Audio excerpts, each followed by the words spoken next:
अच्छा, last class में हमने फॉर्म वाला चैप्टर कंप्लीट कर लिया था और क्या चल रहा था हमारा एक्स्ट्रा मार्कअप स्टार्ट होना था आज।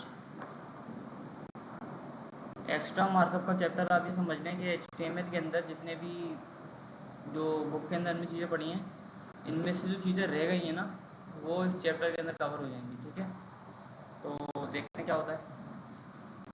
यहाँ पे कह रहे हैं कि specifying different version of H T M L के हम डिफरेंट वर्जन्स को देखेंगे कि कौन कौन से वर्जन होते हैं और कहाँ पे उनको इस्तेमाल होता था पुराने ज़माने में।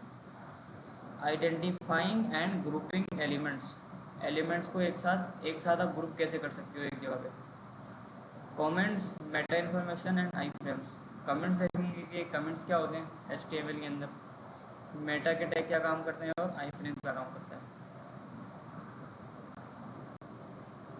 सबसे पहले यहाँ पे आते हैं और बनाते हैं एक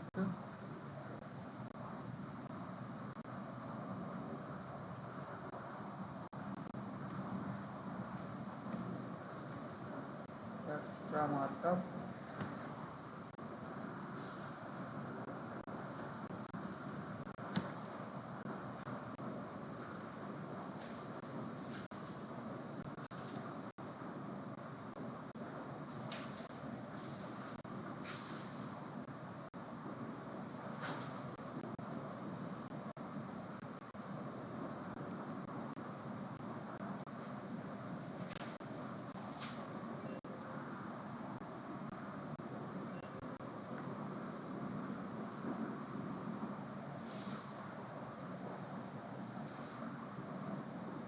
चलो भाई ठीक है। अच्छा, यहाँ पे एक हेडिंग लगाते हैं एक्स्ट्रा मार्कअप। ठीक है, अच्छा देखते हैं यहाँ पे क्या कह रहे हैं। सबसे पहले ये कह रहे हैं कि भाई HTML5 रिलीज 2000, यानी जो HTML5 अभी हम पढ़ रहे हैं सन 2000 के अंदर बनेगी। ठीक है, अच्छा इसके अंदर देखते हैं कि सबसे पहले हमारे पास ऑप्शन आता है ये वाला डॉक टाइप्स का। हमने ये देख लिया था कि HTML का टैग होता है, इसका क्या मकसद होता है, हेड का, टाइटल का, बॉडी का क्या मकसद होता है। इसके अंदर हमने ये नहीं देखा था कि डॉक टैग क्या चीज़ है, इसका क्या मकसद होता है ना, उसको देखते हैं। ये कह रहे हैं कि भाई because there have been several versions of HTML, कि HTML के बहुत सारे वर्जन हमारे पास मौजूद हैं, बहुत सारी वैरायटी मौजूद है। Each web page should begin with a doc type declaration to tell a browser which version of HTML the page is using. कि ये जो डॉक टाइप हम लगाते हैं ये बताता है आपकी वेबसाइट को कि आपकी वेबसाइट HTML का कौन सा वर्जन इस्तेमाल कर रही है। ठीक है, इसका बस ये है। अच्छा, HTML5 अगर है तो ये वाला लगता है जो हमने भी लगाया हुआ है ना, नया वाला। और HTML4 का ऐसे लगता था पहले, अब नहीं लगता है। ट्रांजिशनल एक्स HTML 1.0, इसका थोड़ा सा चेंज है। एक ये वाली HTML थी पहले, इसका चेंज है। एक XML थी। ठीक है, तो ऐसा पुराने हो गए, अभी ये वाला चलता है। ठीक है, सिर्फ ये वाला चलता है। तो इसका मकसद ये होता है कि ये बताता है कि HTML हम कौन सी वाली इस्तेमाल करना है बस। ठीक है, अच्छा अगली चीज़ आती है भाई कमेंट्स। अगली चीज़ आती है हमारे पास कमेंट्स। कमेंट का मतलब क्या होता है पहले ये बताओ।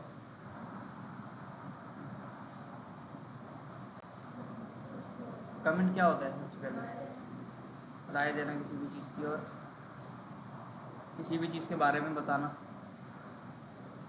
तो यही काम ये करता है। मिसाल के तौर पे मेरा कोड ना बहुत ज़्यादा नंबर लिखा हुआ है।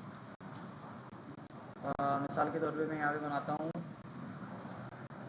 H2 बनाता हूँ, लिस्ट बनाता हूँ, लिस्ट UL UL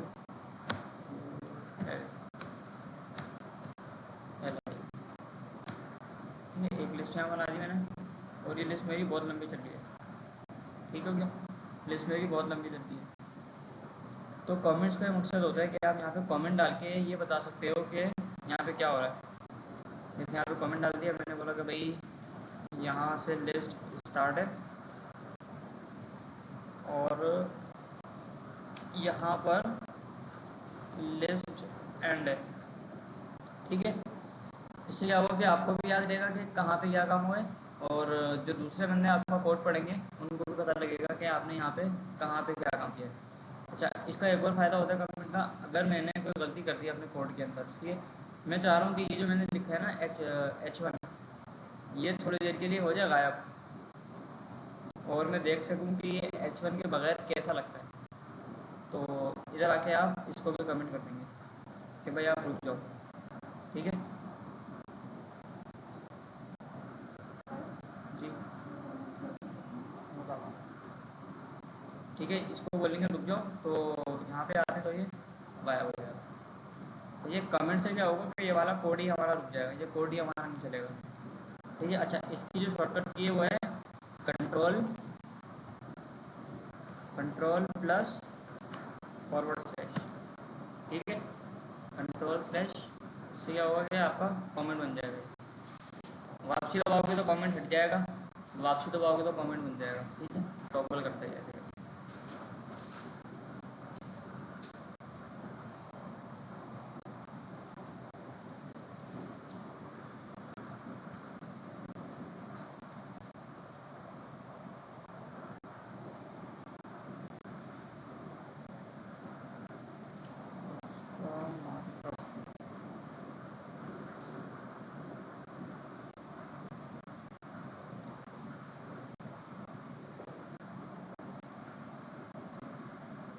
कमेंट के बाद अगली चीज़ है भाई आईडी। एक आईडी है और एक ही क्लास, ठीक है। आईडी और क्लास के एट्रीब्यूट हैं। अगर आप चाहते हो कि कोई एलिमेंट को आप दे दो कोई आईडी, तो आईडी भी दे सकते हो। मैंने कहा भाई H1 तो दे दो आईडी, और इसकी आईडी होगी heading1। ऐसे आप क्या कर सकते हो, किसी एलिमेंट को क्लास भी दे सकते हो। आई एम हेडिंग, और उसको बोल दो भाई क्लास।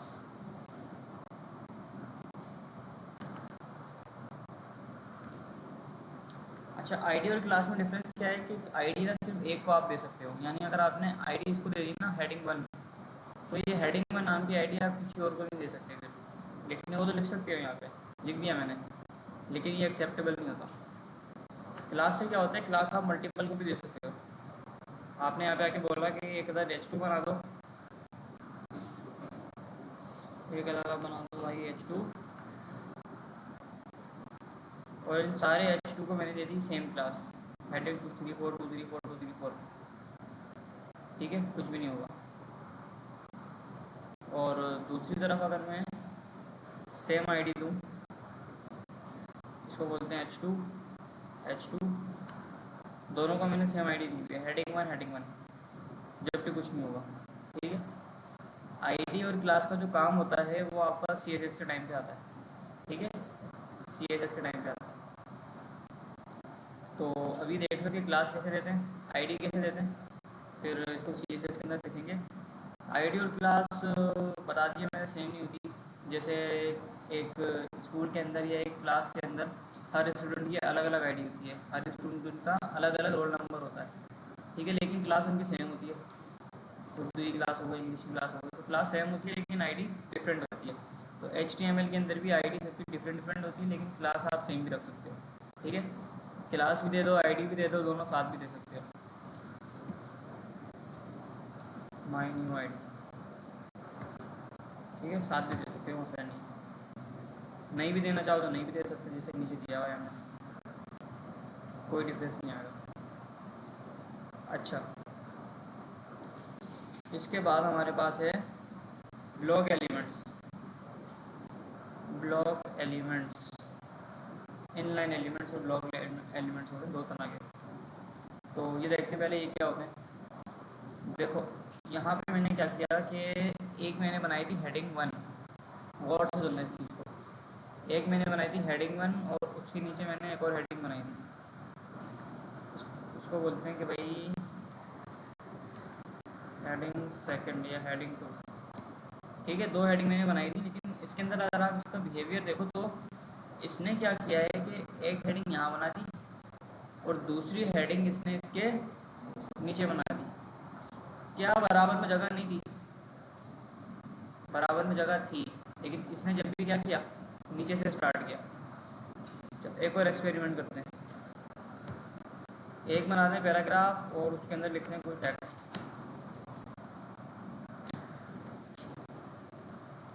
ठीक है, एक पैराग्राफ बना दिया और नीचे लिख दिया टेक्स्ट। हेडिंग का चलो समझ आता है कि हेडिंग है तो जब भी वो अगली लाइन से स्टार्ट हो रही है। लेकिन पैराग्राफ अगर मैं यहाँ पे लिखता हूँ और यहाँ पे इसकी एक कॉपी बनाते हैं, दो पैराग्राफ एंटर करते हैं, दो आ गए। ठीक है, दो लगाते हैं तो दूसरा वाला भी नीचे से स्टार्ट होता है, बराबर से स्टार्ट नहीं हो रहा, नीचे से स्टार्ट हो रहा है। ऐसा क्यों? चलो अच्छा, दूसरी तरफ अगर मैं यहाँ पे एक बोल्ड का टैग लगाता हूँ या इटैलिक का टैग लगाते हैं, चलो आई लगाते हैं और यहाँ पे लिखते हैं कुछ, ये अगले दिन स्टार्ट हुआ। लेकिन यहाँ पे मैं एक और आई लगाता हूँ अगर, तो ये वहीं से स्टार्ट हो गया। ये क्या चक्कर है, ये पता है किसी को? देखो HTML के अंदर हमारे पास दो तरह के एलिमेंट होते हैं, एक होता है ब्लॉक एलिमेंट, एक होता है इनलाइन एलिमेंट।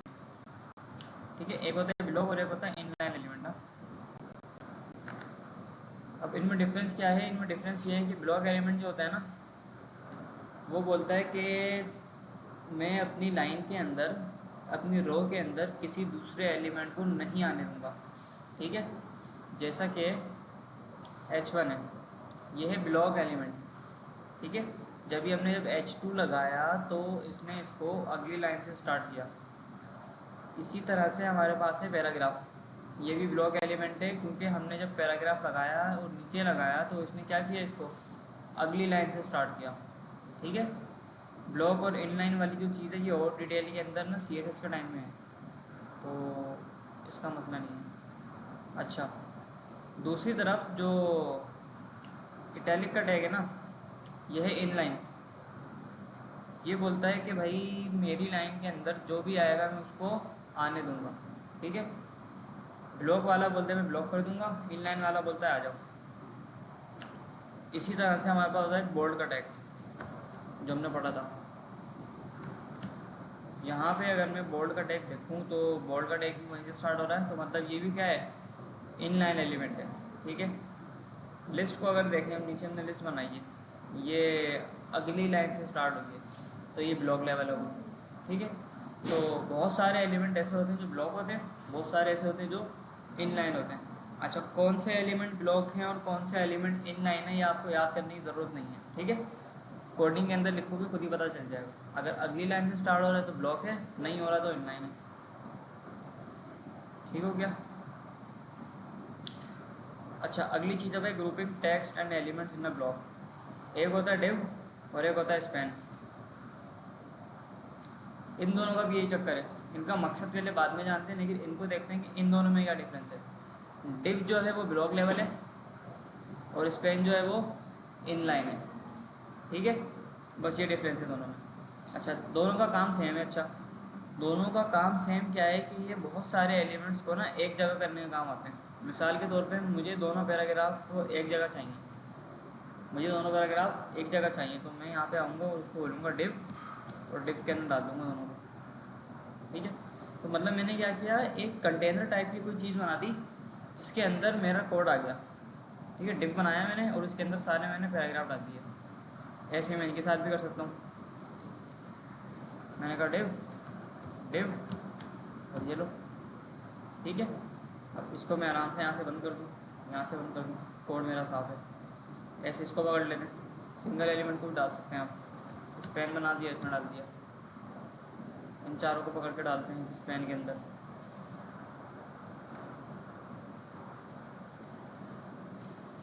स्पैन पकड़ा और उसमें डाल दिया। ठीक है, तो बस ये ग्रुपिंग के लिए इस्तेमाल होते हैं कि बहुत सारे एलिमेंट्स को आप एक जगह कर दें ताकि आपका कोड सीधा हो जाए। ठीक है, तो डिव और स्पैन का ये डिफरेंस है। तो डिव और स्पैन का काम बहुत ज़्यादा होता है इस्तेमाल में, HTML के अंदर बहुत ज़्यादा इस्तेमाल होते हैं। और ये क्यों इस्तेमाल होते हैं इतने ज़्यादा, ये आपको CSS के टाइम पता चलेगा अच्छी तरह से। ठीक है। अभी बस ये समझ लो कि डिव क्या करता है, एक कंटेनर की तरह काम करता है, बहुत सारे एलिमेंट को एक जगह जमा करता है। और स्पैन का भी सेम काम है, कुछ डिफरेंस ये है कि डिव जो है वो ब्लॉक लेवल है, डिव जो है वो ब्लॉक लेवल ब्लॉक है, और इनलाइन कौन सा है हमारे पास, स्पैन, स्पैन। ठीक है। अच्छा, डिव और स्पैन देखो यहाँ पे इन्होंने बताया हुआ भी है ना, the div element allow you to group the set of element together in one block level box. कि भाई ब्लॉक लेवल क्या करता है, आपको एक ही बॉक्स के अंदर ये और ये बहुत सारे एलिमेंट को एक साथ जमा करने की काम आता है। ठीक है। दूसरी तरफ अगर स्पैन की बात करें तो ये बोल रहा है कि भाई span element act like an in line element of the div. कि भाई ये डिव की तरह ही है लेकिन ये इन लाइन है बस। ठीक है, ये बस इन लाइन एलिमेंट है। अच्छा, आई फ्रेम, आई फ्रेम के बाद क्या है भाई, मेटा है और स्टेप कैरेक्टर है और पता है बस तीन चीज़ें हो रही हैं, देखते हैं, प्रैक्टिस करते हैं। अच्छा, आई फ्रेम का टैग क्या करता है, अगर आपको कोई दूसरी वेबसाइट अपनी वेबसाइट के अंदर दिखानी है तो उसके लिए आपके पास आई फ्रेम का टैग इस्तेमाल होता है। हमने एक टैग पढ़ा था, एंकर टैग। वो क्या कर रहा था कि किसी दूसरी वेबसाइट पे आपको लेके जा रहा था। ठीक है, किसी दूसरी वेबसाइट पे आपको लेके जा रहा था, लेकिन आई फ्रेम क्या करता है, उसी पूरी वेबसाइट को उठा के आपकी वेबसाइट के अंदर रख देता है लाके। आओ इसको टेस्ट करते हैं। आई फ्रेम जो है वो बिल्कुल उसकी तरह लगता है, अपना इमेज की तरह लगता है। आपने बोला आई फ्रेम और इसके अंदर दे दोगे आप बोलोगे S R C. S R C के अंदर क्या दें, नेट तो चल रहा नहीं है।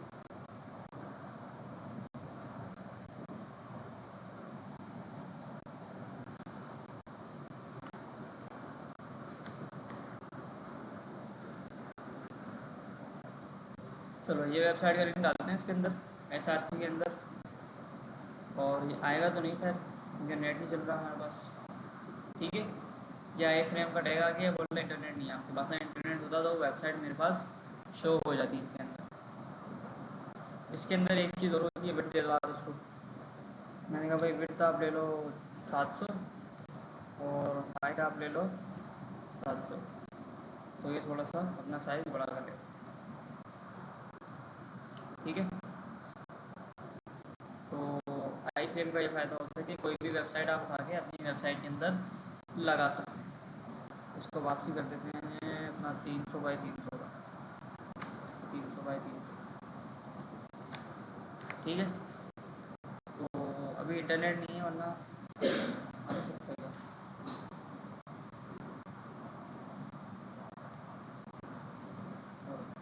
है। तो ये लगा के देखना आप लोग घर पे आई फ्रेम ना, घर पे इंटरनेट होगा सबके पास। अच्छा भाई, आई फ्रेम के बाद होता है हमारे पास स्क्रोलिंग नहीं है, आई फ्रेम का मेटा। यहाँ पे अगर आप देखो तो ये मेटा की चीज़ आ गई यहाँ पे। ठीक है, मेटा के टैग दिख रहे हैं। इसका क्या मकसद होता है, इसका मकसद होता है आपकी वेबसाइट को रैंक करना। आपने वेबसाइट तो बना दी, लेकिन उसकी जो रैंकिंग कैसे होगी, उसके अंदर लोग अगर आएंगे तो उसकी जो एस ई ओ है, एस ई ओ पता है, एस ई ओ क्या होती है, एस ई ओ नहीं पता, वो सर्चिंग में कितनी आ रही है वेबसाइट, तो वो वाली सारी चीज़ें ना वो इसके अंदर आती हैं। तो इसको बस देख लो कि क्या होता है, कि इसको लगाना हमारा काम नहीं है वैसे, इसको हटा देते। ठीक है भाई, तो क्या क्या पढ़ लिया हमने, डॉक टाइप देख लिया कि HTML का वर्जन बताता है ये हमें, लेकिन यहाँ पे लगाने की ज़रूरत नहीं है। ठीक है, इसका बस समझ लो कि क्या होता है, इसको ज़्यादा डीप में पढ़ने की ज़रूरत नहीं है। ऐसे ही मेटा टैग हमने देख लिया, मेटा टैग इन्फॉर्मेशन के लिए इस्तेमाल होता है बस वेबसाइट की, और इसका कोई काम नहीं है। हमने आई फ्रेम देख लिया, आई फ्रेम क्या करता है, किसी भी वेबसाइट को आपकी वेबसाइट में ले आता है। और डिव स्पैन एक कंटेनर की तरह काम करते हैं, बहुत सारे एलिमेंट्स को एक साथ ग्रुप कर देते हैं ऐसे करके। ठीक है, डिव ब्लॉक है और स्पैन इनलाइन है।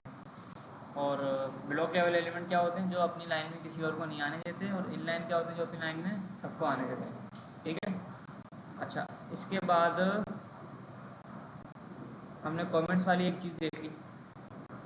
अगर आपको किसी को कोड समझाना है, ज़्यादा बड़ा कोड है या 2-3 बंदे एक साथ काम कर रहे हैं, तो उसके अंदर आप कमेंट्स वगैरह डाल सकते हैं ना। इसकी शॉर्टकट की भी हमने देख ली। ठीक है। अभी लग रहा होगा कि बहुत सारा पढ़ लिया, लेकिन अभी देखो क्या पढ़ा है, कुछ भी नहीं पढ़ा।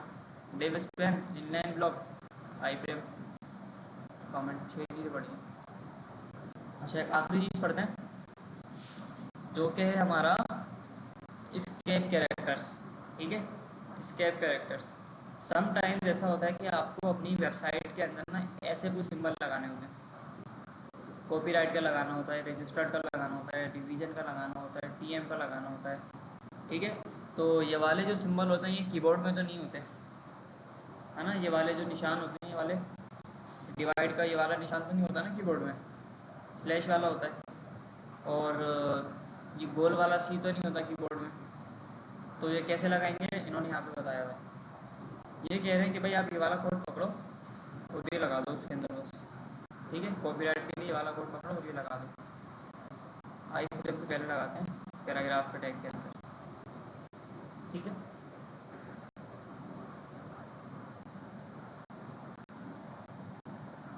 ठीक है, आ गया गोल वाला सी, आ गया होगा ना, देखो। ठीक है। अच्छा, ये वाली जो चीज़ है ना, ये भी आपको याद करने की ज़रूरत नहीं है। जब आपको लगाना हो आप गूगल कर लो कि भाई मुझे ना कॉपी का गोल वाला आइकन लगाना है, वो बता दो कैसे लगता है, तो आपको पता लग जाएगा। ठीक है। तो ये याद करने की नीड है नहीं आपको, बस ये मैं बता रहा हूँ कि ऐसे लगती हैं चीज़ें।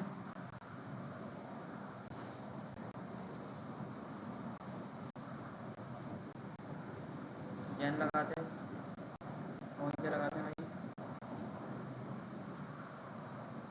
ए लगाते हैं, रजिस्टर्ड।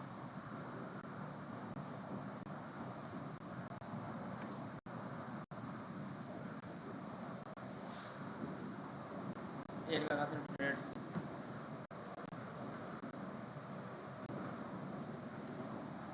ठीक है, देखो सारे लग गए थे। अच्छा, एलिमेंट HTML के भी आपको सारे याद करने की ज़रूरत नहीं है। जब कोड करने बैठोगे खुद याद आ जाएगा कि यार लिस्ट यूएल से बनती है, टेबल टेबल से बनता है, इसमें TR होता है, TD होता है। अच्छा, ऐसे होता है, वेबसाइट भी वेबसाइट लगानी है तो आई फ्रेम इस्तेमाल होता है। तो काम करने खुद बैठोगे ना तो खुद ही पता लगेगा, ये याद करने की कुछ भी ज़रूरत नहीं है आपको। ठीक है।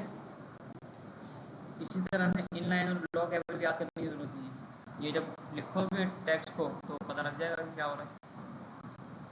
अच्छा, इसके अलावा देखो अभी हमने जैसे दिया है उसका नाम दिया है ना, कॉपी का लगा दो, यन का लगा दो, रजिस्टर्ड का लगा दो, या ट्रेड का लगा दो। ऐसे क्या होता है, आप ना इसका कोड भी डाल सकते हो। यहाँ पे इन्होंने नीचे तो कोड भी डाले थे, तो इसका कोड डाल के देखते हैं। सबसे पहले 165 यही डाल देते हैं नीचे, 165। ठीक है भाई, आ गया। ठीक है। तो दोनों तरीक़ों से आप कर सकते हो, नंबर से भी लिख सकते हो, नाम से भी लिख सकते हो। अभी नंबर भी याद नहीं करना, नाम भी याद नहीं करना, बस जो भी आपको देखना है तो यहाँ पे आओगे आप, यहाँ पे आके बोलोगे कि भाई how to add a use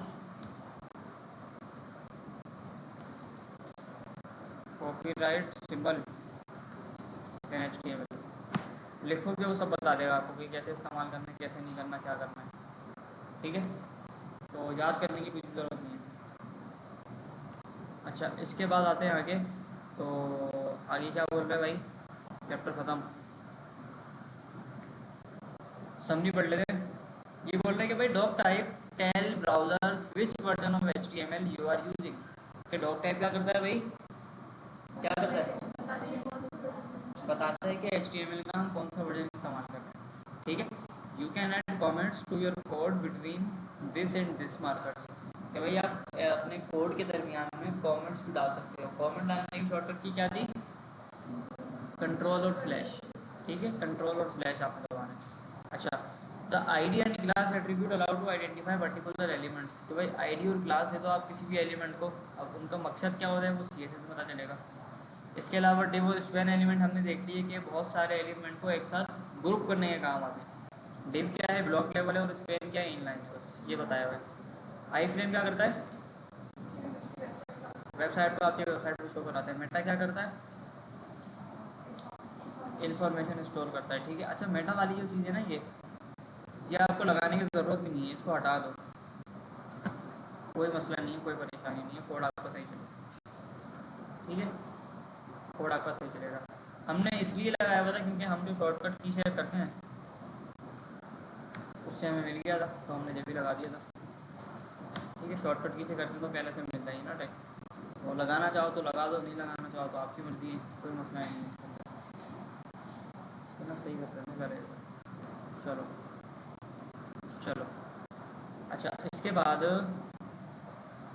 ये मुझे बोल रहा है कि escape characters are use to include special character in your pages. कि भाई escape कैरेक्टर आपके पास इस्तेमाल होते हैं बहुत सारे स्पेशल कैरेक्टर को इस्तेमाल करने के लिए, जैसे कॉपीराइट हो गया, ये वाले साइन हो गए, तो इनको आप अगर इस्तेमाल करना चाहते हो तो escape कैरेक्टर का आप यूज़ करोगे। ठीक है, हमने यहाँ पे देख लिया escape कैरेक्टर लगा के। कोई सवाल है किसी को यहाँ पे, समझ आ गया ये वाला चैप्टर? आसान था, मुश्किल था? आसान था। आई टी क्लास दोबारा बता दूँ? देखो, किसी भी एलिमेंट को आप आईडी देके ऐसे उसकी आईडी दे दो, और क्लास देके ऐसे उसको क्लास दे दो। क्लास कहाँ है होगी,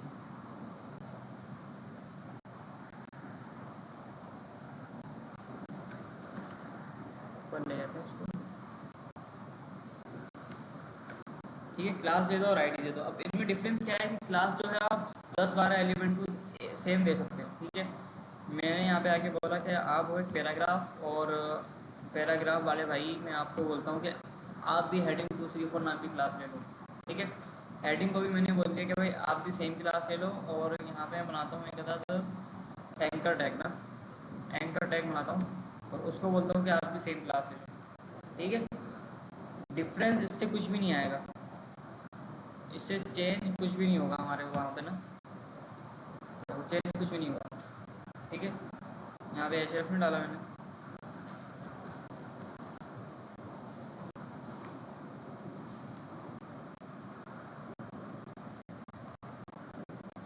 स्लो चल रहा है।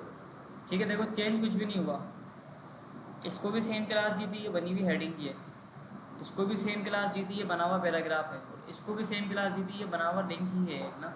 ठीक है, तो क्लास देने से कोई स्टाइलिंग चेंज नहीं होती एलिमेंट की, कोई कुछ आपकी चेंज नहीं होती ना। बस क्लास से क्या होता है कि उसको बस एक क्लास मिल जाती है कि भाई आप इस क्लास के हो। अब क्लास आप साथ भी दे सकते हो, ऊपर नीचे भी दे सकते हो। मिसाल के तौर पे इसको मैं पकड़ता हूँ और इसको नीचे ले आता हूँ, इनके दरमियान ले आता हूँ। ठीक है, और यही वाली क्लास में पकड़ता हूँ, और ये वाली क्लास में पकड़ता हूँ, और इस डिफ के अंदर आके इसको भी दे देता हूँ, इसको भी दे देता हूँ, इसको भी दे देता हूँ।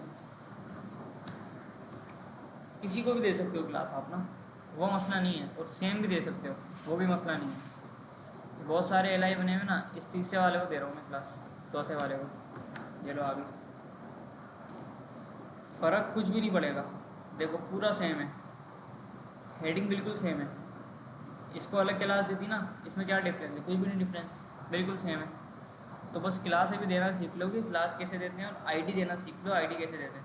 बस क्लास आप बहुत सारे एलिमेंट को सेम भी दे सकते हो, लेकिन आईडी आप एक एलिमेंट को, हर एलिमेंट को आपको आईडी अलग अलग देना पड़ेगी। ठीक है, तो अगर मैंने आईडी इसको ये वाली दी हुई है ना, हेडिंग 1, तो इसकी मुझे आईडी चेंज करना पड़ेगी। उसको हेडिंग 2 कर देते हैं, या कोई भी कर देते हैं, या माय हेडिंग 5 6 7 कर देते हैं। ठीक है, कुछ भी कर देते हैं इसको, लेकिन आईडी सेम नहीं होनी चाहिए दो एलिमेंट्स की। क्लास सेम हो सकती है, अगर आपको सेम आईडी रखनी है तो आप आईडी नहीं रखो, आप क्लास रखो। ठीक है, अगर आपको अलग अलग रखनी है चीज़ें तो आप आईडी रखो। ठीक है, तो ये मकसद होता है आईडी का और क्लास का। और कोई सवाल? ठीक है भाई, अच्छा वीडियो ऑडियो सीख लिया हमने लगाना। आते हैं थोड़ा सा नीचे, अगली क्लास में स्टार्ट है हमारी CSS। ठीक है। Introducing CSS। CSS का मैंने आपको बताया था स्टार्ट में क्यों इस्तेमाल होती है,